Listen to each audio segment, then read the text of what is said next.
Alright guys, we're out here doing a little afternoon scouting post-season. It's a lot warmer than what we think it should be in early February, but it's kind of how it goes in Texas.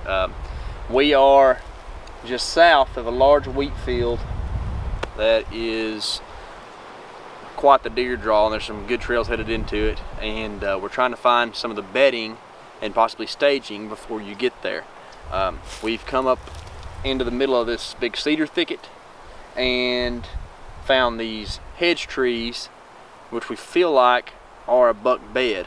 There's over a dozen rubs within the general, bedroom size area right here, and we have an actual worn out spot on the ground right there. There's a little bit of a nick on the tree right there. Stuff's browsed off right above it. When you get down to deer head level, you can actually see quite a ways that direction, a little bit behind you there, but it's still kind of real thick with how many of these hedge trees are right in here on it. So we have a pretty good idea that's what this is a buck bed.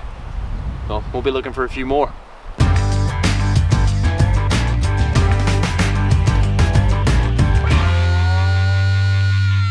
All right, so we're walking through this just vast expanse of pretty much cedar elm, I guess is what this stuff is, and a little bit of ash around, and some really dirty looking locust thorn trees.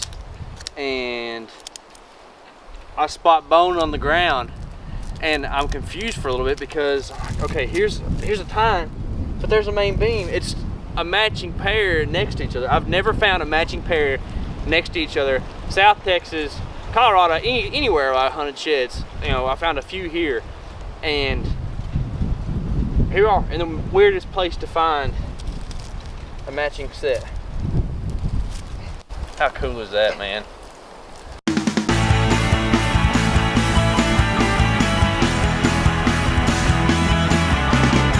So I just was walking through some really good looking stuff. We're like, man, this looks good. And I look over and I could just see ears looking at me from like 50 yards away through a couple of these cedar elms here. And it was just a little 1-year-old buck with a broken spike on one side. And I think we found the bedding. We're gonna keep pushing on and see if we can find anything else, but we're getting close to the end of the day here. And I think we have found a pretty good spot here. So we're gonna keep looking, and we'll update you if we find anything else.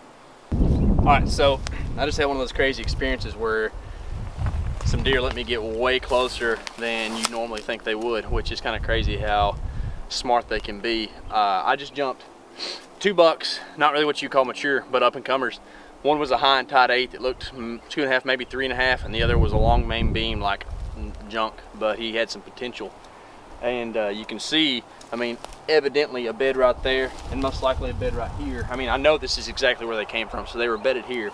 And it makes sense because you got this thick cedars to the back right here, this blow down in there, like nothing can get through there. There's a trail in here, there's a trail out there, and then right in front of them there's that blown down locust tree stuff that's just nasty.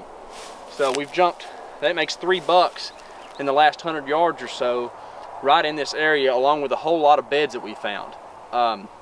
So it's pretty much just apparent that this is a bedding area, and something to key on, in the future. We've got a lot of the cedar elm, a lot of cedar, a lot of locust, a lot of this crazy grass looking stuff, and then a lot of like thorny hedges and rose bushes and stuff like that. So a lot of mixed stuff that makes for some really thick terrain, and just looks deery, for lack of a better word. So, but pretty cool, pretty good, cool way to wrap up the day, seeing 2 bucks like that.